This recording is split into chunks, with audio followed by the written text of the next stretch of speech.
वंदे संस्कृत मातरम। सर्वेभ्यो नमस्कारः। क्षणशः कणशश्चैव विद्यामर्थं च चिन्तयेत्। क्षणत्यागः कुतो विद्या, कणत्यागः कुतो धनम्। अर्थात हमें एक एक क्षण का दुरुपयोग नहीं करना चाहिए और एक एक कण का दुरुपयोग नहीं करना चाहिए, है ना जी। क्षणशः कणशश्चैव, क्या करना चाहिए हमें? क्षण क्षण हमें विद्या का अध्ययन करना चाहिए और कण कण धन को कमाना चाहिए, क्योंकि क्षण त्याग कुतो विद्या। अगर हम समय का दुरुपयोग करेंगे, है ना, समय का व्यय करेंगे, तो विद्या कहाँ से प्राप्त होगी? और कण का क्षण त्याग कुतो विद्या, कण त्याग कुतो धनम। इसलिए हमें क्या करना, हम क्या है अभी ये सब यहाँ विद्यार्थी के रूप में हैं, तो हमें समय, है ना, समय नहीं गंवाना चाहिए। तो चलते हैं संस्कृतानुवाद, है ना, जो हमारा चल रहा है कि सरल रूप से हम संस्कृत कैसे सीखें जो सभी के हित में है। इससे पहले हमने नाम आख्यात उपसर्ग पढ़ा और उसके बाद पुरुष ज्ञान पढ़ा। प्रथम पुरुष, मध्यम पुरुष, उत्तम पुरुष के बारे में हमने समझ लिया कि प्रथम पुरुष क्या होता है, मध्यम क्या होता है, उत्तम क्या होता है, और अनुवाद में हमने उसको कैसे प्रयोग करना, और आगे भी हम उसके बारे में चर्चा करते रहेंगे, पढ़ते रहेंगे। और हमने केवल लट लकार, एक गम धातु लट लकार के बारे में उसको जाना कि प्रथम पुरुष में गच्छति, गच्छता, गच्छन्ति, तो इसका मतलब क्या आता है? वह जाता है, वे दोनों जाते, वे सब जाते हैं। इसमें हम अनुवाद भी बनाते रहेंगे, ठीक है। मध्यम पुरुष में गच्छसि, गच्छतः, गच्छत, यानी तू जाता है, तुम दो जाते और तुम सब जाते हैं। गच्छामि, गच्छावः, गच्छामः, मैं जाता हूँ, हम दोनों जाते हैं और हम सब जाते हैं। अब हमने बताया था कि अब गम धातु को हटा दो, अब हम वहां पे क्या करेंगे? पठ लाएंगे, तो पठति, पठता, पठन्ति, उसी प्रकार हम उसका प्रयोग करेंगे, अनुवाद में करेंगे। और कर्मणि द्वितीया, कर्म में हम क्या करेंगे? द्वितीया विभक्ति का प्रयोग करेंगे। अब विभक्ति क्या होती है अभी तक तुम्हें पता नहीं है, क्योंकि तुम नए छात्र हैं सब, है ना जी। इस बार तुम सबका यहाँ एडमिशन हुआ है, तो अब विभक्ति क्या होता है, कारक क्या होता है, उसके चिन्ह क्या होता है, उसके बारे में हम आज जानेंगे। क्योंकि हमने क्या करना है? संभाषणम, है ना, हमें अच्छे प्रकार से क्या आना चाहिए? संभाषण, संस्कृत बोलना आना चाहिए, संस्कृत अनुवाद आना चाहिए। क्यों?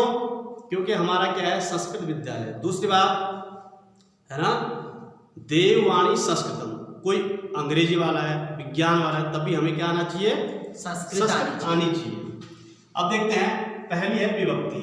तो विभक्ति क्या बताया था मैंने? विभक्ति कितने विभक्ति हैं? 7 विभक्ति होती है, और 8वां क्या होता है? संबोधन। और संबोधन को हम प्रथमा के अंतर्गत रखेंगे, तो कुल 7 विभक्तियां होंगी। उसको 3 वचनों में बांटेंगे, एक वचन, द्विवचन और बहुवचन। तो कितना हो जाएगी? 7 या 21 हो जाएंगी विभक्ति। विभक्तिश्च एक सूत्र है, तो हम क्या करेंगे? यानी सुप में भी और तिंग में भी विभक्ति का प्रयोग करते हैं, ठीक है, क्योंकि आपदम न प्रयुंजीत, है ना, किम न प्रयुंजीत? आपदम, बिना पद के किसी भी शब्द हो अथवा धातु हो, उसका हम प्रयोग नहीं करेंगे, और उसका उदाहरण मैं अभी बताऊंगा, ठीक है।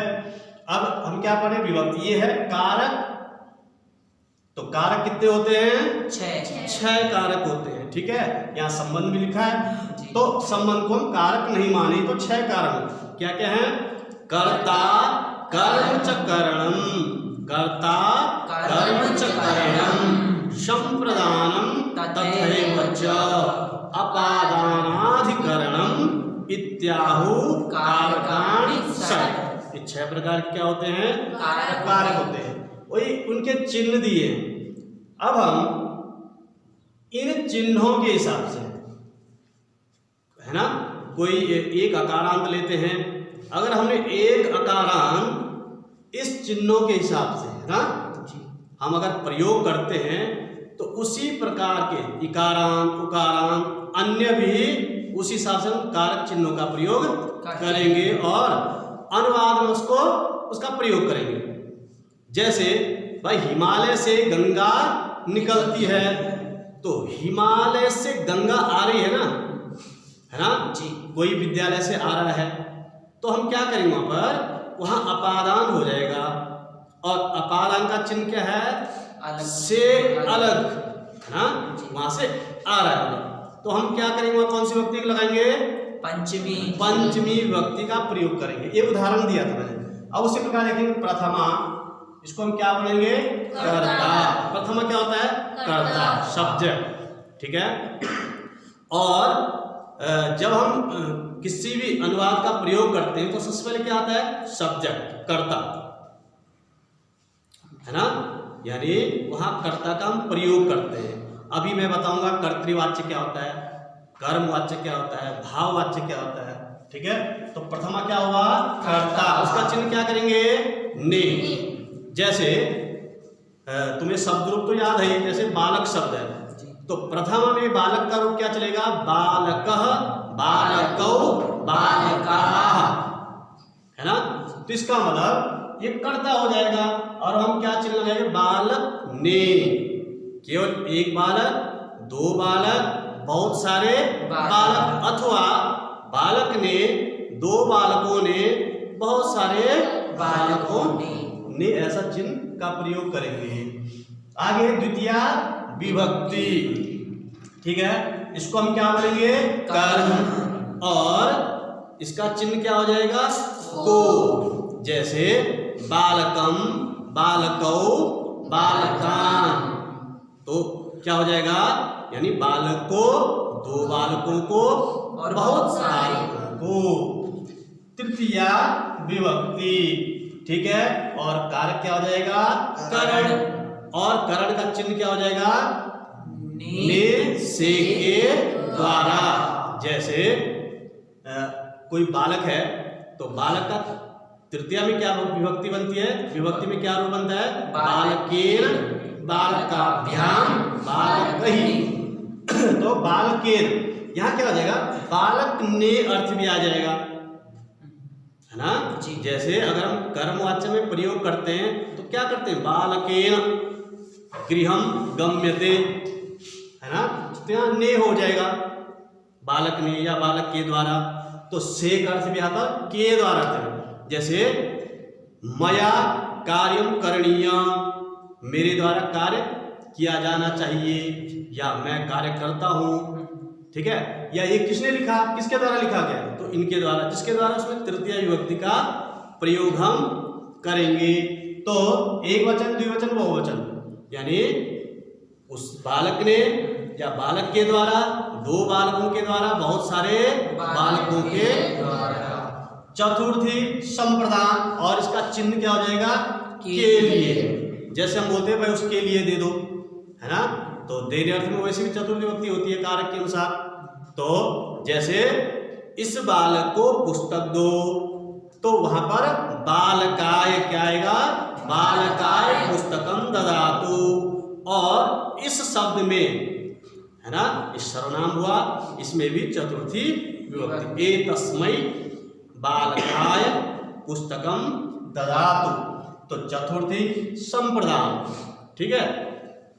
तो एक बालक देना तो बालकाय, दो बालकों को देना तो बालकाभ्याम, और बहुत बालकों को देना तो बालकेभ्य।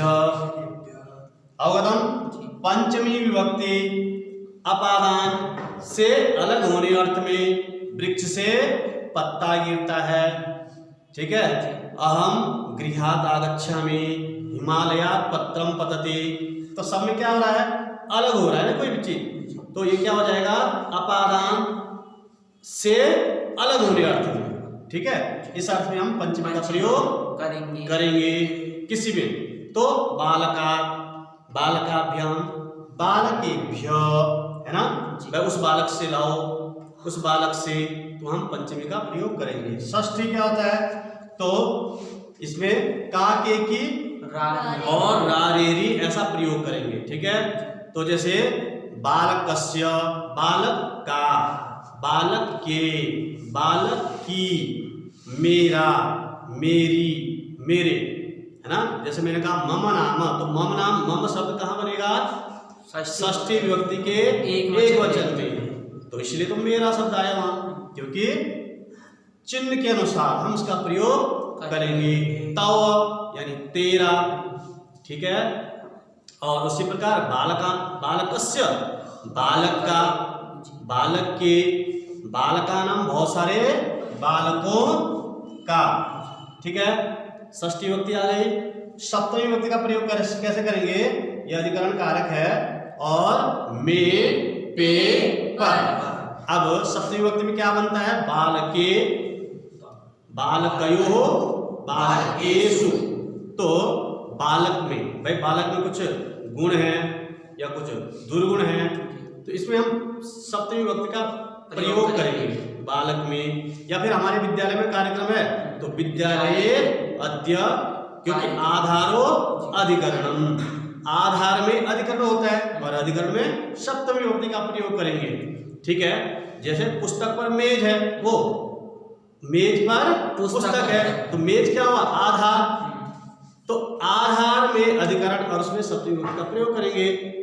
ठीक है ना, जैसे छत पर या उस शहर में, तो में, पे और पर का प्रयोग हम वहां करेंगे, ये सप्तमी विभक्ति का प्रयोग। ठीक है, संबोधन में क्या हो जाएगा, ये प्रथमा के अंतर्गत हो जाएगा, और हे भो अरे, जैसे हे राम, हे बालक अत्र आगच्छ, है ना।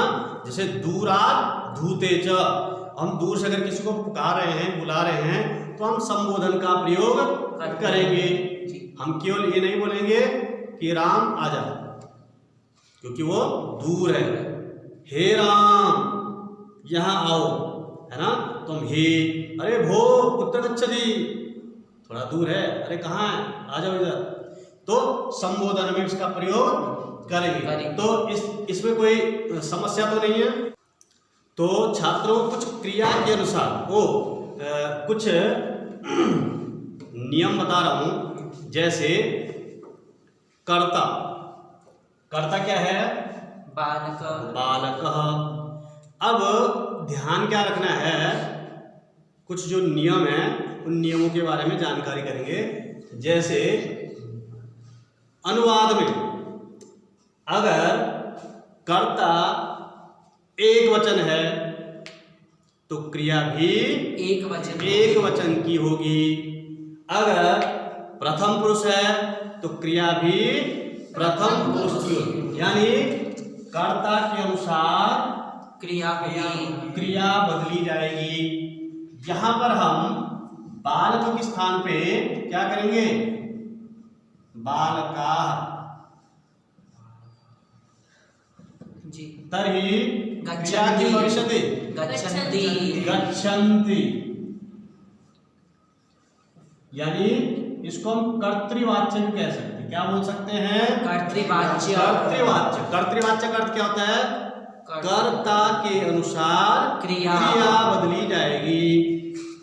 कर्मवाच्य अलग है, ये है कर्तृवाच्य, यानी कर्ता के अनुसार पुरुष और उसके वचन बदले जाते हैं। ठीक है, अब जैसे ये प्रथम पुरुष है, अब हम यहां पर कुछ और प्रयोग करते हैं। ठीक है, जैसे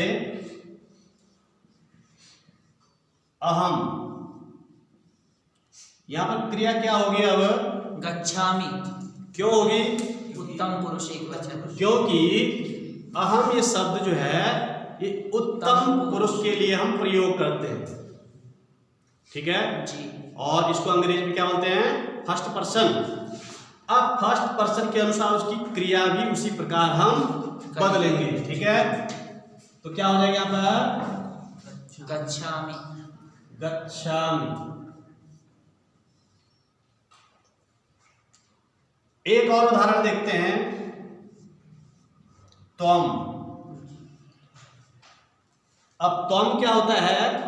मध्यम पुरुष एक क्योंकि हम वचन जिसको के- सामने बात करें ना, जी मैं त्वम पुत्र गच्छति, कोई यहाँ के अलावा अगर बाहर है कोई, तो उसके लिए हम त्वम का प्रयोग, उसके लिए हम वह का प्रयोग करेंगे, है ना। तो इसलिए यहाँ पर क्रिया क्या बदली जाएगी? गच्छसि हो जाएगा। गच्छसि। जी तो समझ में आ रहा है ना, यानी ये नियम क्या है? कर्ता के अनुसार क्रिया बदलेगी, कर्म नहीं बदलेगा। कर्म पूरा बालकः विद्यालयं गच्छति, बालकाः विद्यालयं गच्छन्ति, अहम विद्यालयं गच्छामि, त्वं विद्यालयं गच्छसि। यानी जो कर्म है वो वही रहा और कर्ता के अनुसार हमने क्या बदला? क्रिया। क्रिया बदली। एक और नियम है, उसको हम देखेंगे, भवत् शब्द, है ना। इसमें कई लोग क्या करते हैं? अशुद्धि कर लेते हैं। तो भवत् शब्द, इसमें हमेशा प्रथम पुरुष का ही प्रयोग करेंगे। किसका करेंगे? प्रथम पुरुष। प्रथम पुरुष का ही प्रयोग करेंगे। जैसे भवान पुत्र, क्या होगा यहाँ पर? क्रिया गच्छति। है। गच्छति क्यों होगा? क्योंकि प्रथम पुरुष भवत् शब्द की। क्योंकि भवत् शब्द में हमें प्रथम पुरुष का ही प्रयोग करना है।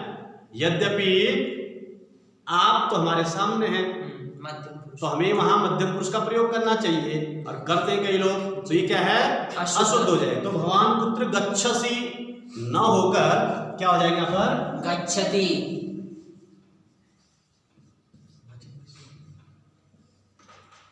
अवगतम? जी भवान कुत्र गच्छति, भवान किम खादति, भवान तत्र गच्छति, है ना। तो भवत् शब्दस्य, है ना, भवत् शब्दे वयं प्रथम पुरुषस्य एव प्रयोगः कुर्मः। अवगतम? अग्रे एक और नियम देखते हैं। अच्छा, दूसरा, तीनों लिंगों में, किसमें? तीनों लिंगों में धातु का वही रूप रहेगा। ये देखना, यहाँ क्या है? बालकः गच्छति, और अगर यहाँ पर बालिका करेंगे तो क्या हो जाएगा? बालिका गच्छति। तो गच्छति वैसे ही रहेगा, है ना। कई ये सोचेंगे कि भाई बालक तो पुरुष है, तो हम गच्छति में भी कुछ बदलेंगे। तो यानी धातु का तीनों लिंगों में, एक ही समान रूप। पुल्लिंग हो, स्त्रीलिंग हो और नपुंसक लिंग हो, तीनों में एक समान ही रूप रहेगा। गच्छति तो गच्छति, ठीक है ना। अगला एक और उदाहरण देखते हैं, अजीर्ण परेण संयोज्यम, यानी अच से ही, यानी जो व्यंजन है और उसके बाद अगर अच आता है तो हमें क्या करना है? उसको पूरा इकट्ठा लिखना है। ठीक है, तो नियम क्या है? अजीर्ण परेण संयोज्य, है ना। और तोड़ के पढ़ेंगे तो अच हीन परेण संयोज्य। ठीक है, तो जैसे ये सब है, त्वम अद्य, त्वम अद्य। अद्य, यानी अब मैं किसी को पूछ रहा हूं कि त्वम अद्य किम करिष्यति, करिष्यसि, तुम आज क्या करोगे। ठीक है, तो यहां पर क्या करेंगे? अनुवाद की दृष्टि से इसको हम क्या करेंगे? यहाँ पर इस ये म और अ ये साथ हो जाएगा, है ना। इसको हम मिला देंगे, इस म में अ या अ में म, तो क्या हो जाएगा? त्वमद्य।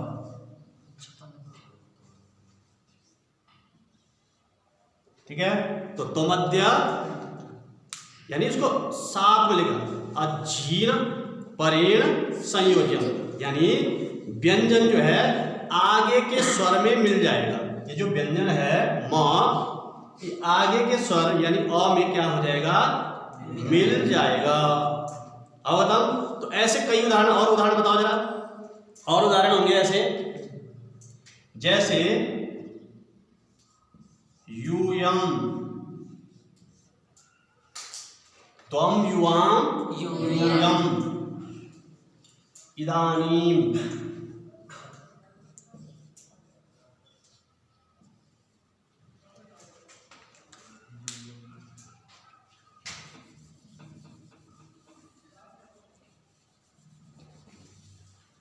यूयम इदानीम इदानीम। तो क्या हो जाएगा, यूय मिदानीम, है ना। जी। क्या हो जाएगा, यूयम ये जो म है, ये जो व्यंजन है, वो आगे आने वाला जो स्वर है उसमें क्या हो जाएगा, मिल जाएगा। तो क्या हो जाएगा, यूय मिदानीम, यूय मिदानीम।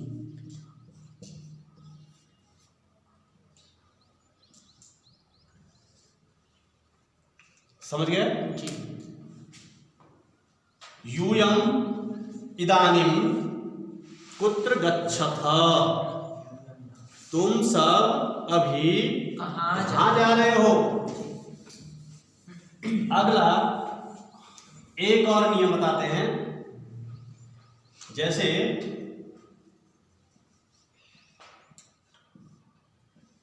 राम पट, तो ये शुद्ध है क्या, तो इसमें पद का प्रयोग हमने नहीं किया। किसका प्रयोग नहीं किया, पद।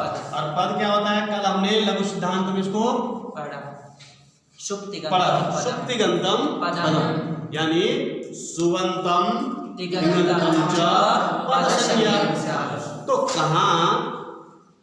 कहाँ सुप होना चाहिए और कहाँ तिंग होना चाहिए। तो ये राम है, तो यहाँ क्या हो जाएगा, शुभ, और शुभ में क्या होगा, सकार से विसर्ग। यहाँ पर धातु क्या हुआ, पट। यहाँ क्या करेंगे, तिंग करेंगे। तो तिंग क्या होता है, तिप,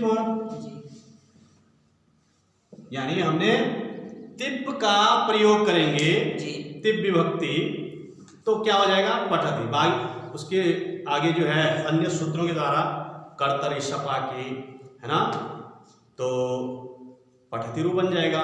जैसे कल बताया था, भवती भू है और तिप आएगा, उसके बाद ये सार धातु कार धातु हुआ, उसके बाद कर्तरी सप आएगा, सप भी वही हुआ, और सार धातु कार धातु जो प्रत्यय परे रहे, तो क्या हो जाएगा, उ को गुण हो जाएगा। गुण क्या हो जाएगा, ओ, और ओ को फिर अव आदेश करके भवती ऐसा रूप बनेगा, यानी पद जोड़ के हमने बनाना है। ये राम पट ये शुद्ध नहीं है।